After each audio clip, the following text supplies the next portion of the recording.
আসুন শুরু করা যাক। যদি আপনার শরীরের মধ্যে এরকম কোনো বিমারি থাকে, হয়তো দেখা যাচ্ছে আপনার শরীরে খুন বানছে না, রক্ত হচ্ছে না, রক্ত কমে যাচ্ছে, বুঝতে পারলেন? তো কিভাবে আপনি শিফা পাবেন? তো যেই দরুদের ব্যাপারে বলা হয়েছে, যে দরুদ আপনি যদি আমল করেন তো ইনশাআল্লাহ আপনি লাভবান হবেন।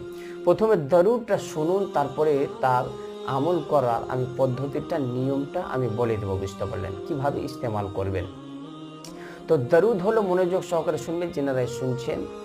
আল্লাহুম্মা সাল্লি আলা সাইয়্যিদিনা মুহাম্মাদিন তিব্বিল কুলুবি ওয়া দাওয়াইহা ওয়া আফিয়াতিল আবদানি ওয়া শিফাইহা ওয়া নূরিল আবসারি ওয়া জিয়াইহা ওয়া আলা আলিহি ওয়া বারিক ওয়া সাল্লিম।